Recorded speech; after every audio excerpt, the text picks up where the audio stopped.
Touring cinemas நேயர்களுக்கு வணக்கம். Welcome to the show suggestion. Lights camera action.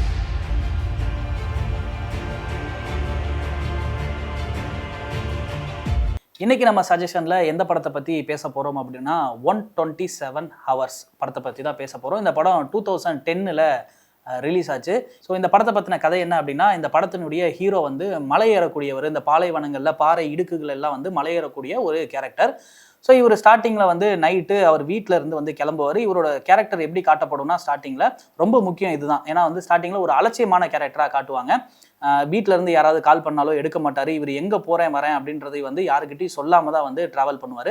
அப்படி night வீட்டில் இருந்து கிளம்புவார். கிளம்பிட்டு ஒரு இடத்துல வந்து டென்ட் போட்டு தங்குவார் காரில். அதுக்கப்புறமே காலையில் விடிஞ்சதுக்கப்புறமா சைக்கிள் எடுத்துகிட்டு, அவரோட காரில் இருந்து சைக்கிள் எடுத்துகிட்டு பாலைவன பகுதிக்கு வந்து வந்தடைவார். அந்த பாலைவன பகுதியில் சில மலைகள்லாம் வந்து இருக்கும், பாறைகளான ஒரு மலைகள் வந்து இருக்கும்.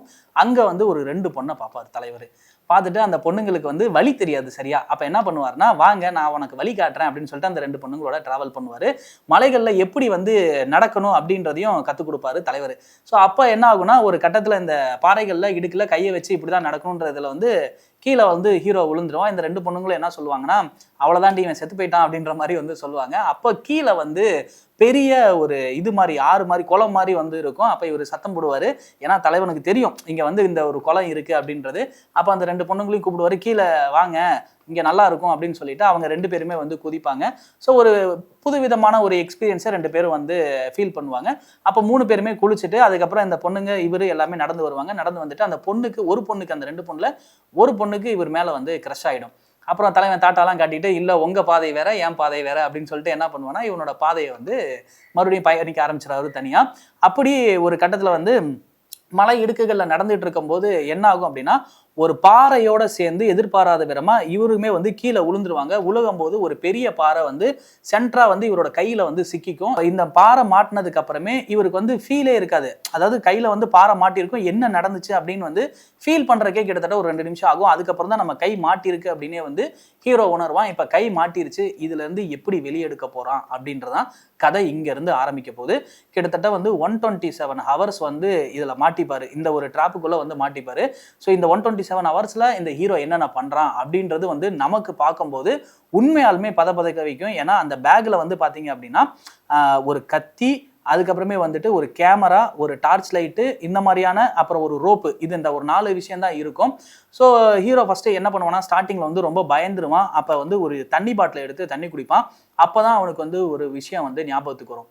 என்னன்னா, இந்த தண்ணியை வந்து நம்ம வேஸ்ட் பண்ணிட்டோம் அப்படின்னா எத்தனை நாள் நம்ம ட்ராப் ஆயிருக்க போறோம்னு நமக்கு தெரியாது. அதனால கொஞ்சம் கொஞ்சமா யூஸ் பண்ணும் அப்படின்னு வந்து அவனோட பிரில்லியன்ஸை அங்கதான் யூஸ் பண்ணுவான்.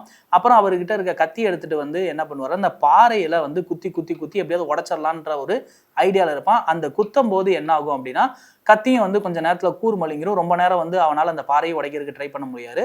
அப்புறம் அந்த பாறையை தூக்குறதாகட்டும், இந்த ரோப்ல கட்டி தூக்கலாம், என்னென்னமோ வந்து ஹீரோ பண்ணி பார்ப்பான். ஒரு கட்டத்துக்கு மேலே வந்து டயர்ட் ஆயிடுவான். அதுக்கப்புறம் வந்து நைட் ஆகிடும். ஸோ நைட்டு வந்து ரொம்பவே குளிர் தாங்க முடியாது. காலையில் வந்துட்டு வெயில் வரும். வெயிலில் கையும் வேற சிக்கியிருக்குல்ல, வெயில் இவன் மேலே படாது. படுற இடத்துல வந்துட்டு கையை காலை நீட்டி அந்த உடம்பை வந்து கொஞ்சம் ஆசவாசப்படுத்திக்கிட்டு இருப்பான். ஸோ இப்போ ஹீரோவுக்கு வந்து என்ன பண்ணுறதுன்னு தெரியாது, எப்படி தப்பிக்கணும்னு தெரியாது. ஏன்னா எவ்வளோ கத்துனாலும் யாருமே அந்த இடத்துக்கு வரமாட்டாங்க. இப்படி வந்து ஒரு இடத்துல மாட்டிக்கிட்டவே அப்படின்னு வந்து ஒரு இடத்துல வந்து பயந்துகிட்டு இருந்தாலும் பதப்படத்துட்டு இருந்தாலும் இன்னொரு இடத்துல ஹீரோ காமன் கூலாக வந்து யோசிக்க ஆரம்பிப்பான். அதாவது இதுலேருந்து எப்படி தப்பிக்கலாம் அப்படின்ற மாதிரியான சில சுச்சுவேஷனையும் வந்து யோசிப்பான். ஸோ அப்போ கேமராவை எடுத்துக்கிட்டு நான் இது பண்ணிக்கிட்டு இருக்கேன், இப்படி மாட்டிக்கிட்டேன் அப்படின்ற எல்லா விஷயத்தையுமே வந்து அந்த கேமரால ரெக்கார்ட் பண்ணிக்கிட்டே வருவான். டே 1 ஆகும், 2 ஆகும், 3 ஆகும், 4 ஆகும், 6 ஆகும். ஒவ்வொரு கட்டத்தில் வந்து அவன் கத்தும் போது நமக்கே வந்து கண்ணில் தண்ணி வரும். சரி இப்படி ஒருத்த மாட்டிக்கிட்டானே, எப்படா இவன் அந்த கையை எடுத்துட்டு வெளில வருவான் அப்படின்ற அந்த ஹீரோ நடிக்கிற அந்த எமோஷன்ஸ் எல்லாமே நமக்குமே ஃபீல் பண்ண ஆரம்பிச்சிடுவோம். நம்மளை அறியாமலே ஒரு சில இடங்கள்ல கண்ணில் தண்ணி வரும். அந்த மாதிரியான சில விஷயங்கள்லாம் வந்து பதைக்க வைக்கும் இந்த சீன்ஸ்லாம் அப்படின்னு வந்து சொல்லலாம். ஒரு கட்டத்துக்கு மேலே இருக்கிற தண்ணியுமே தீந்து போயிடும். அப்போ அவனோட யூரினை சேவ் பண்ணி வச்சுட்டு குடிக்கிற நிலைமையும் வந்துடும். இந்த மாதிரி தண்ணிக்கே அவன் வந்து, அதாவது இந்த இடத்துல இருந்து நம்ம விட்டா இதா போதுண்டா, அட்லீஸ்ட் ஒரு பாட்டில் தண்ணி குடிச்சா இப்போதைக்கு போதும் அப்படின்ற ஒரு மனநிலைக்கு வந்து தள்ளப்படுவான். ஏன்னா யாருமே இல்ல, நம்ம உயிரும் போக போகுது, இல்ல இங்க இருந்து எப்படி தப்பிக்க போறோம்னு தெரியல. அதாவது ஒரு ஷாட் வந்து வச்சிருப்பாங்க. அவனோட மனநிலை வந்து என்ன இருக்கும்னா, அவன் கார்ல வந்து ஒரு கூல் ட்ரிங்க்ஸ் இருக்கும். அந்த கூல் ட்ரிங்க்ஸ்ல குடிக்கிற மாதிரி கொஞ்சம் நினைச்சு பார்ப்பான். அப்பதான் ஒரு ஃபீல் வந்து புரியும். அவனுக்கு அவ்வளோ தண்ணி தேவைப்படுது. அதாவது கொஞ்ச நேரம் கழிச்சு வந்து அவன் ஆலோசனை வந்து ஆகிட்டே இருப்பான். அவங்க அப்பாவோட அவன் பேசினது, அவனோட கேர்ள் ஃப்ரெண்டை வந்து அவன் எப்படி மதிக்காம போனான் அப்படின்ற விஷயங்கள் எல்லாமே அவனுக்கு ஞாபகத்துக்கு வரும். ஸோ இப்படி ஆலோசனைல இருந்து ஒரு சில விஷயங்கள் வந்து ஞாபகப்படுத்திட்டாலும் மறுபடியும் கரண்ட் சுச்சுவேஷனுக்கு வந்துடும். வந்துட்டு நம்ம என்னெல்லாம் இதுல தப்பு பண்ணோம் அப்படின்றத யோசிச்சு பார்த்துட்டும் இருப்பான். ஒரு கட்டத்துக்கு மேல முடிவு பண்ணிடுவான், ஓகே இதுல இருந்து நம்மளால தப்பிக்க முடியாது, அப்ப என்ன பண்ணலாம் அப்படின்னா வந்துட்டு நம்ம கையை வந்து வெட்டிக்கலாம் அப்படின்னு முடிவு பண்ணுவான். அவனோட கத்தி வந்து கூரும் மழுங்கி இருக்கும். ஏன்னா அது ஒரு மொன்ன கத்தி, இன்னொன்னு அந்த நெயில் கட்டர்னு நம்ம சொல்லுவோம்ல, அதுல இருக்கக்கூடிய ஒரு கத்தி மாதிரி தான் சின்னதா இருப்பான். அவனோட கையை உடைச்சிக்கிட்டு கடைசியா என்ன பண்ணுவான் அப்படின்னா அந்த கையை வெட்டி எடுத்துருவான். அதுவுமே வந்து டப்புன்னுலாம் நடக்காது. ரொம்ப நேரம் அதுக்கு போராடி கடைசியா அவன் கையை வெட்டிப்பான். வெட்டிட்டு மலை உச்சிக்கு வந்துருவான். மலை உச்சியில இருந்து கீழே தான் வந்து தண்ணி இருக்கும். இந்த மலையெல்லாம் பேஞ்சு கீழே வந்து தண்ணி இருக்கும். இதுக்கு எப்படா போறது அப்படிங்கும்போது கடைசியா அவன்கிட்ட ஒரு ரோப் இருக்கும் இல்லையா, அந்த மலை உச்சியில வந்து இந்த ரோப் மாற்ற ஹூக் ஒன்று இருக்கும். அதை பார்த்தோன்னே வந்து அவன் அவ்வளோ சந்தோஷப்படுவான். ஏன்னா அவன் கை போயிடுச்சுன்னு கூட அவனுக்கு கவலை இருக்காது. அந்த கீழே தண்ணி இருக்கு, அதுக்கு மேல இந்த கீழே எப்படா போறது அப்படிங்கும்போது அந்த மலை உச்சியில 4 ஒரு ஹூக் இருக்கும் அந்த அவனோட ரோப்பை மாட்டுறக்கு. அதை பார்த்தோன்னு ஒரு ஹாப்பி ஃபீல் பண்ணுவான். ஸோ அந்த இடம்லாம் வந்து நமக்கு வேற லெவல்ல ஒரு சீனை வந்து கிரியேட் பண்ணியிருப்பாங்க. அப்போ மாட்டி கீழே வந்துட்டு அந்த தண்ணியை பார்த்தோன்னே அப்படியே அந்த தண்ணிக்குள்ளே பொத்துன்னு விழுந்து தண்ணியை குடிச்சிட்டு வாட்டர் கேனில் இன்னும் கொஞ்சம் தண்ணியை எடுத்துக்கிட்டு அவன் வெட்டின கையோட அதை வந்து சுற்றி ரேப் பண்ணிட்டு நடக்க ஆரம்பிப்பான்.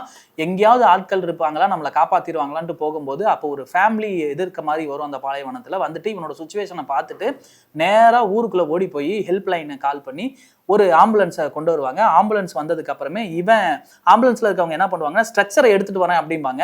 இல்ல நானே வரேன், ஏன்னா ஒரு கட்டத்துக்கு மேல அவனால நடக்க முடியாது, மயக்கம் போட்டுருவான், உட்காந்துருவான். இருந்தாலும் மறுபடியும் எந்திரிச்சு அந்த ஹெலிகாப்டருக்குள்ள போயிட்டு உட்காந்துக்குவான். அதோட அங்க படம் முடியும். ஸோ இந்த படம் வந்து சொல்ல வர விஷயம் என்ன அப்படின்னா நிறைய விஷயங்களை சொல்ல வருது.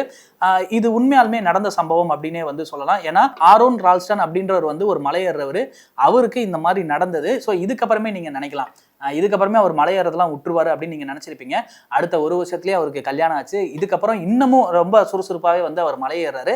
ஆனால் அந்த படத்தில் ஆரம்பிக்கிற போது வந்து அவர் ஒரு சில விஷயங்கள்லாம் பண்ணார் இல்லையா, அதாவது யாருக்குமே வந்து மரியாதை கொடுக்காம தான் எங்கே போகிறோம் எங்கே வரோம் என்ன பண்ணுறோம் அப்படின்ற அந்த அலட்சியப்படுத்துகிற விஷயம் எல்லாமே இப்போ இருக்கிறது இல்லை அவர்கிட்ட.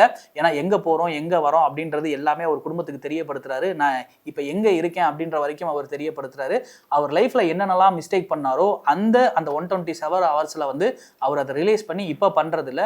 ஆனால் அந்த 127 ஹவர்ஸ் வந்து சொல்லக்கூடிய ஒரு விஷயம் என்ன அப்படின்னா தன்னம்பிக்கை. இன்னொன்று, லைஃப்ல என்ன நடந்தாலும் அதை எப்படி டேக்கிள் பண்ணி அதை எப்படி சமாளித்து நம்ம உயிர் வாழ்றது, அதுலேருந்து எப்படி நம்ம வெளியே வருது அப்படின்றத யோசிக்கணுமே தவிர அதில் மாட்டிக்கிட்டோம் இதுக்கப்புறம் நமக்கு ஒன்றுமே இல்லை அப்படின்னு நினச்சோன்னா அது வந்து நமக்கு எல்லாமே வந்து தப்பாக தான் போய் முடியும் அப்படின்ற ஒரு விஷயத்தை இந்த படம் வந்து நமக்கு சொல்லும். ஸோ ரொம்ப சூப்பராக வந்து இந்த படம் இருக்கும். யாராவது வந்து பெஸ்ட் சர்வைவல் த்ரில்லர் வந்து படம் பார்க்கணும், நான் பெஸ்ட் சர்வைவல் த்ரில்லர் லவ்வர் அப்படின்னு வந்து கேட்குறவங்க இந்த படம் கண்டிப்பாக பாருங்கள். கண்டிப்பாக உங்களுக்கு வந்து பிடிக்கும் அப்படின்னே வந்து சொல்கிறேன். ஸோ இதை தாண்டி குழந்தைங்களோட படம் பார்க்காதீங்க. ஏன்னா இந்த கையை வெட்டுற சீன் எல்லாமே வந்துட்டு உண்மையாலுமே வந்து ஒரு மாதிரி பதப்பதைக்க வைக்கும். ஸோ அதனால வந்து குழந்தைங்களோட படம் பார்க்க வேணாம், தனியாக வந்து படம் பாருங்க. ஸோ படம் பார்த்தவங்க உங்களுக்கு இந்த படம் பிடிச்சதா இல்லையா அப்படின்றத கீழே மறக்காம கமெண்ட் பாக்ஸில் கமெண்ட் பண்ணுங்க. ஸோ இதை பார்த்துட்டு படம் பார்க்க போறவங்க படம் பார்த்துட்டு உங்களுக்கு எந்த அளவுக்கு இது ஒர்க் அவுட் ஆச்சு அப்படின்றத கீழே மறக்காம கமெண்ட் பாக்ஸில் கமெண்ட் பண்ணுங்க. ஸோ இதில் முக்கியமான இன்னொரு விஷயம் என்ன அப்படின்னா வந்துட்டு இந்த படத்துக்கு மியூசிக் டைரக்டர் யாரு அப்படின்னா நம்ம ஏஆர் ரகுமான் அவர்கள் தான். அது இந்த படத்துக்கு ஒரு கூடுதல் சிறப்பு அப்படின்னே வந்து சொல்லலாம். ஸோ ஓவராலாக 127 ஹவர்ஸ் படம் பார்த்துட்டு எனக்கு கீழே மறக்காம கமெண்ட் பாக்ஸில் உங்களோட சஜஷன் சொல்லுங்க.